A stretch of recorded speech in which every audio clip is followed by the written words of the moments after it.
देखिए, Punjab food authority की जानिब से शहर के मुख्तलिफ जो अहम मकामात हैं वहाँ पर फ्री मिल्क टेस्टिंग कैंप कायम किए गए हैं और वहाँ पर गुज़श्ता 15 रोज़ में लोगों ने सैंपल अपने फूड जो मिल्क के हैं वो टेस्ट करवाए और सैंपल के जो नताइज हैं वो जो आए हैं वो आपको भी परेशान करेंगे और हमें भी वो बहुत ही होशरुबा हैं।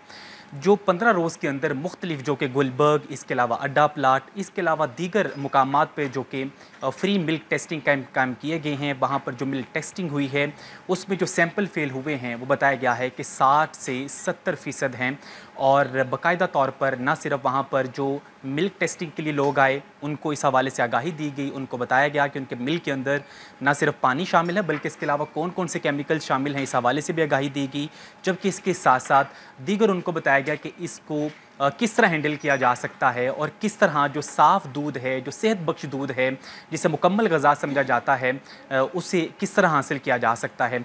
आज इस वक्त मैं पंजाब फूड अथॉरिटी की लैब में मौजूद हूँ जहाँ पर दूध के सैंपल लाए जाते हैं।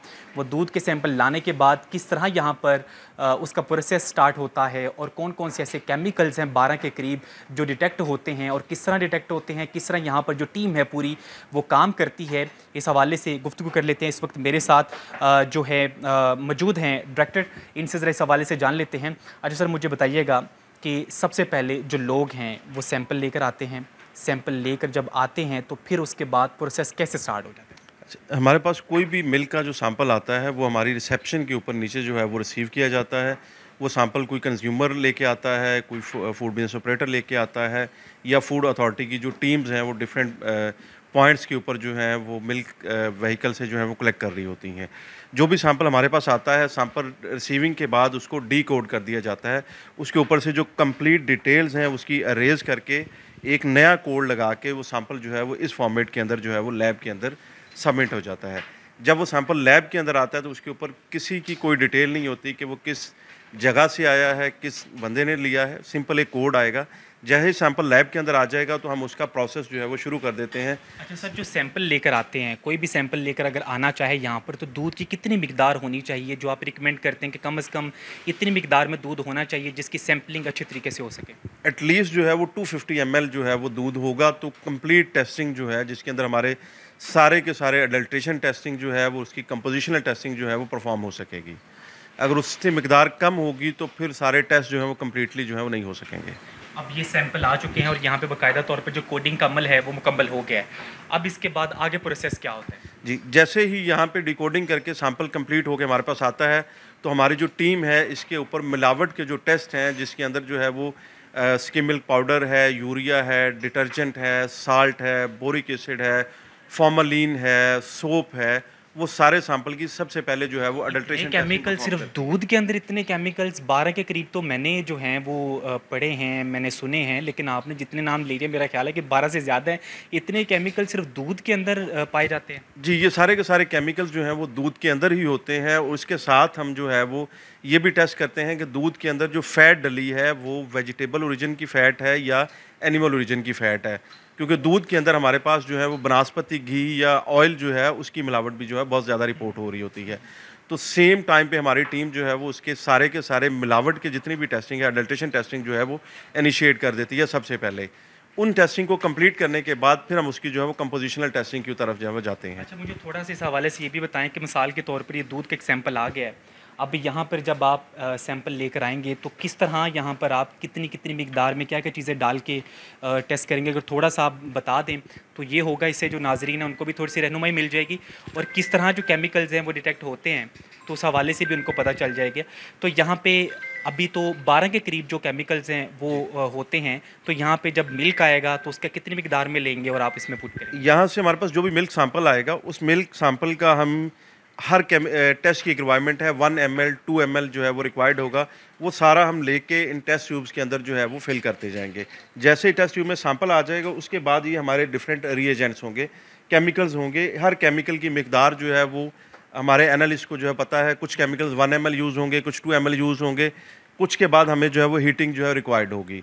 उस प्रोसेस को कंप्लीट करने के बाद फिर वो वेरीफाई करेंगे इनके अंदर कलर चेंजेस है कि इसके अंदर कौन सा कलर जो है वो चेंज हुआ है। यानी कि जो दूध वगैरह आप इसमें सैंपल के तौर पे 1 ml मतलब डाल रहे हैं, तो वो कलर से पता चल जाएगा कि इसके अंदर ये केमिकल शामिल हैं। जैसे ये है स्किम मिल्क पाउडर का टेस्ट लगा हुआ है, एसएमपी इसके ऊपर लिखा हुआ है।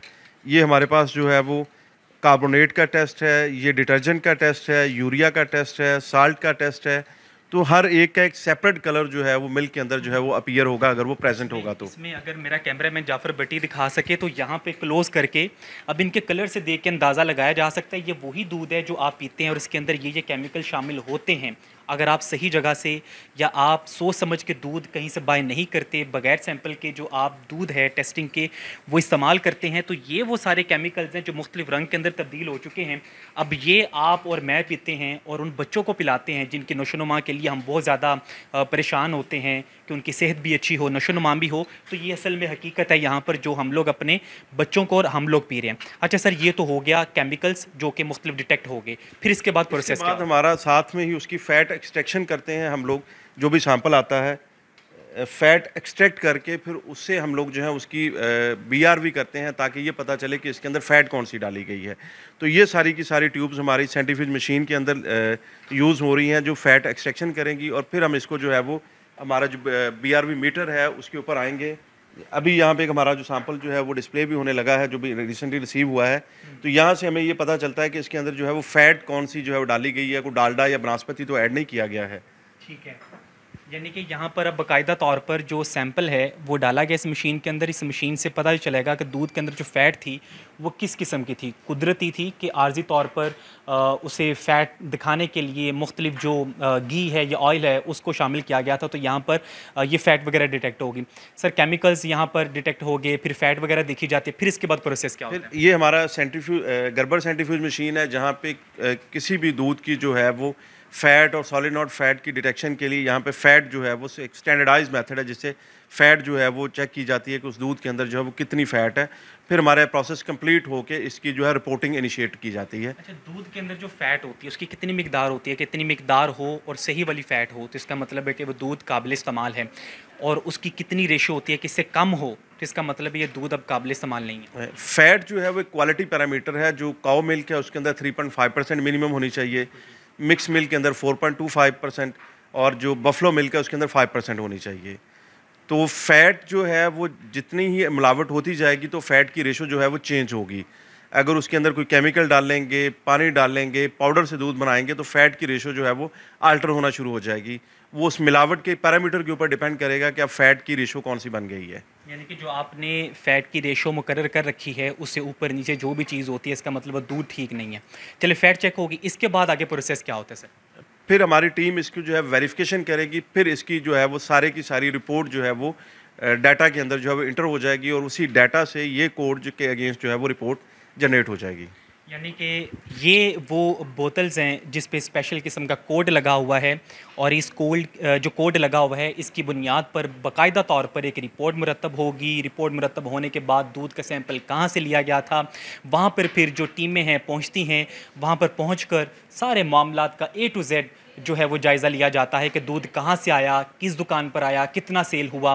फिर ना सिर्फ उस दुकानदार के ख़िलाफ़ कार्रवाई होती है जो दूध को फ़रोख्त कर रहे हैं, बल्कि इसके अलावा कहाँ कहाँ से वो दूध यहाँ पर इनको सप्लाई होता रहा और पीछे से क्या चेन है वो सारी चेन को जो है वो बेनकाब किया जाता है और बेनकाब करने के बाद इनके ख़िलाफ़ जो कार्रवाइयाँ हैं वो अमल में लाई जाती हैं। तो यहाँ पर एक तफसीली जो है वो जायज़ा लिया जिसमें न सिर्फ दूध बल्कि इसके अलावा कौन कौन से ऐसे केमिकल्स हैं और किस तरह जो फ़ैट है उसको म्यार को देखा जाता है कि इसमें कितनी मिकदार के अंदर जो फ़ैट है वो मौजूद है और बाकायदा तौर पर यहाँ पर जो कोडिंग है उसका अमल भी यहाँ पर दिखाया गया है।